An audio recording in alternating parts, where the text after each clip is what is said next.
Hi friends, ಎಲ್ರಿಗೂ ನಮಸ್ಕಾರ. ಬನ್ನಿ ಇವತ್ತು ದೃಷ್ಟಿ ಧಾರಾವಾಹಿ ಸಂಚಿಕೆ ಏನಾಗಿದೆ ನೋಡ್ಕೊಂಬರೋಣ. ಸಮಾರಂಭದಲ್ಲಿ ಎಲ್ಲರೂ ಊಟ ಮಾಡ್ತಾ ಇರ್ತಾರೆ.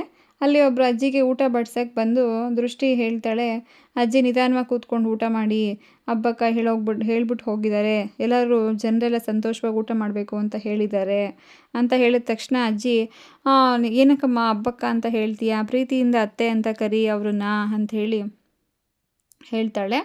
ವರ್ಷ ತುಂಬುವಷ್ಟರಲ್ಲಿ ನಿಮ್ಗೊಂದು ಮಗು ಆಗಲಿ ಅಂಥೇಳಿ ಆಶೀರ್ವಾದ ಮಾಡಿದ್ದಕ್ಕೆ ಅಷ್ಟರಲ್ಲಿ ಸೈಲೆಂಟ್ ಬಂದು ಅವನು ಕೂಡ ಹಾಗೆ ಹೇಳ್ತಾನೆ, ಹೌದು, ಒಬ್ಬ ದತ್ತ ಬರಬೇಕು ಅಥವಾ ಇಲ್ಲಾಂದರೆ ಒಬ್ಬ ದೃಷ್ಟಿಯಾದರೂ ಬರಬೇಕು ಅಂಥೇಳಿ ಹೇಳ್ತಾನೆ.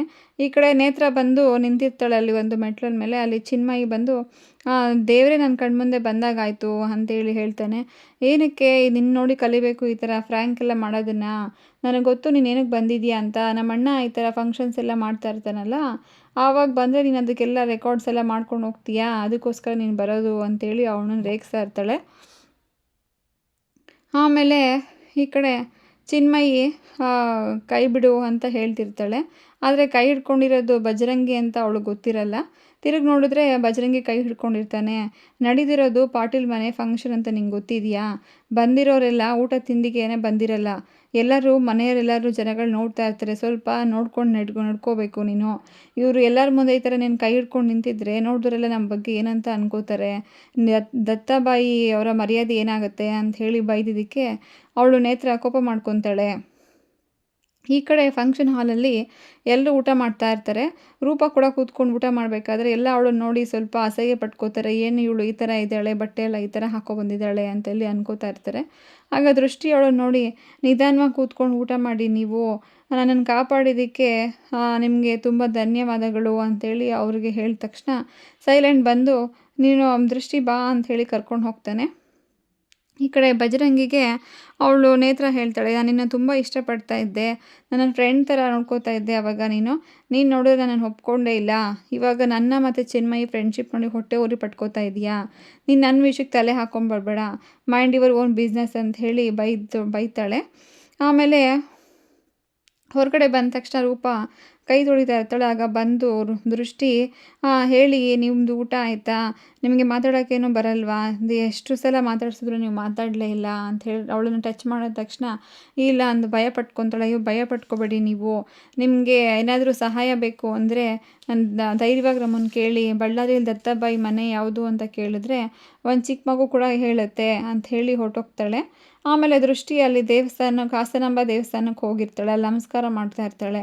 ತಾಯಿ ನನ್ನನ್ನು ಕಾಪಾಡದೆ ಬಂದು ನೀನು ಅಂತ ಹೇಳೋಷ್ಟರಲ್ಲಿ ಸೊಸೆ ನೇತ್ರ ಮತ್ತು ಎಲ್ಲರೂ ಬರ್ತಾರೆ ಅಲ್ಲಿಗೆ. ಬಂದ್ಬಿಟ್ಟು, ಏನೇ ದೊಡ್ಡ ಮನೆ ಸೊಸೆ ಅಂತ ಕೊಚ್ಕೋತಾ ಇದೆಯಾ ನೀನು, ದತ್ತಾಬಾಯಿ ಹೆಂಡ್ತಿ ಅಂತ ಇನ್ನೂ ಒಪ್ಕೊಂಡಿಲ್ಲ, ನಮ್ಮಮ್ಮ ಈ ಮನೆ ಸೊಸೆ ಅಂತ ಹೇಳಿರ್ಬೋದಷ್ಟೇ, ಆದರೆ ನೀನು ದತ್ತ ಇನ್ನೂ ಒಪ್ಕೊಂಡಿಲ್ಲ ಅಂಥೇಳಿ ಅವಳಿಗೆ ಅವಮಾನ ಮಾಡೋಕ್ಕೆ ಹೋಗ್ತಾರೆ. ಅದಕ್ಕೆ ಅವಳು ದೃಷ್ಟಿ ಹೇಳ್ತಾಳೆ, ಹೌದಮ್ಮ, ನೀವು ಅಂದ್ಕೊಂಡಿದ್ದೇನೂ ಆಗಿಲ್ಲ ಅಂತ ಹೇಗೆ ಅಂದ್ಕೊಂಡ್ರಿ, ನಿಮ್ಮದು ನನ್ನನ್ನು ಅಂದ್ಕೊಂಡಿದ್ರಿ ನನ್ನ ಮನೆಯಿಂದ ಆಚೆ ಹಾಕಬೇಕು ಅಂತ ಅಂದ್ಕೊಂಡಿದ್ರಿ, ಆದರೆ ಇಡೀ ಮನೆಗೆ ನಾನೀಗ ಸೊಸೆ ಹಾಕಿ ಬಂದಿದ್ದೀನಿ. ಇನ್ನು ಮುಂದೆ ಇದೆಲ್ಲ ಆಟಗಳು ನಡೆಯಲ್ಲ ನಿಮ್ಮದೆಲ್ಲ, ನಿಮ್ಗಿವಾಗ ಸೋಲಾಗಿದೆ ಅಂತ ನಿಮ್ಗೆ ಅನಿಸ್ತಾ ಇಲ್ವಾ ಅಂತೇಳಿ ಅವಳಿಗೆ ವಾಪಸ್ ಕೊಡ್ತಾಳೆ ಅವಳು. ಆಮೇಲೆ ನೀವು ಅಂದ್ಕೊಂಡಿದ್ದೆಲ್ಲ ಸುಳ್ಳಾಯಿತು ಅಲ್ವಾ ಅಂತ ಹೇಳ್ತಾಳೆ. ನೋಡು, ಇವಾಗೆಲ್ಲ ಫಸ್ಟು ಯೋಚನೆ ಮಾಡು, ಮೊದಲೆಲ್ಲ ಮಹಾಭಾರತ ರಾಮಾಯಣ ಎಲ್ಲ ನೋಡಿದೆಯಲ್ವಾ, ಹಾಗೆಲ್ಲ ಕೆಲಸ ಮಾಡೋದಕ್ಕೆ ಕೆಡುಕು ಮಾಡೋದಕ್ಕೆ 3 ಕೈಗಳಿದ್ದರೆ ಕಾಯೋಕ್ಕೆ 1 ಕೈ ಆದರೂ ಇರುತ್ತಂತೆ, ಹಂಗಂತ ಹೇಳಿದ್ದಾರೆ. ಅದೆಲ್ಲ ನಿಂಗೆ ಯಾವುದು ನೆನಪಿಲ್ವಾ ಅಂಥೇಳಿ ಹೇಳ್ತಾಳೆ. ಆಮೇಲೆ ರೂಪ ಪಾನ್ ಬಿಡಬೇಕು ಅಂಥೇಳಿ ಅಲ್ಲಿ ಸಭೆಯಲ್ಲಿ ನಿಂತ್ಕೊಂಡು ಎಲ್ಲರ ಮುಂದೆ ಹಿಂಗೆ ಓಡಾಡ್ತಿರ್ತಾಳೆ. ಆಗ ಅವಳು ಪಾನ್ ಬಿಡ ತೊಗೊಬಂದು ಕೊಡೋಕ್ಕೆ ಯಾರೂ ಇರಲ್ಲ. ಅಷ್ಟರಲ್ಲಿ ದತ್ತಾಬಾಯಿ ಅವಳನ್ನ ನೋಡಿ, ನಿಂತ್ಕೊಳ್ಳಿ ಒಂದು ನಿಮಿಷ, ನಾನು ನಿಮಗೆ ತೊಗೊಬಂದು ಕೊಡ್ತೀನಿ ಅಂಥೇಳಿ ನಿಲ್ಲಿಸಿದ ತಕ್ಷಣ ಅವಳು ದತ್ತಾಬಾಯಿ ತೊಗೊಬಂದು ಕೊಡ್ತಾರೆ. ಆಗ ಅವ್ರ ಮುಖ ನೋಡ್ತಾರೆ. ಆಗ ಅವರು ಹಳೆಯ ನೆನಪುಗಳೆಲ್ಲ ಅವಳಿಗೆ ಗೊತ್ತಾಗ್ತಾ ಇರುತ್ತೆ, ದತ್ತಾಬಾಯಿ ಯಾರು ಅಂಥೇಳಿ ಒಂದು ನಿಮಿಷ ಅಂದ್ಕೊಂಡು ನೆನಪು ಮಾಡ್ಕೋತಾ ಇರ್ತಾಳೆ. ಇಷ್ಟೇ ಫ್ರೆಂಡ್ಸ್ ಇವತ್ತಿನ ಸಂಚಿಕೆ. ನೀವು ಇದೇ ಯಾರು ಫಸ್ಟ್ ಟೈಮ್ ನನ್ನ ವಿಡಿಯೋ ನೋಡ್ತಾ ಇದ್ದರೆ ದಯವಿಟ್ಟು ಸಬ್ಸ್ಕ್ರೈಬ್ ಮಾಡಿ, ಲೈಕ್ ಮಾಡಿ, ಶೇರ್ ಮಾಡಿ. Thank you friends.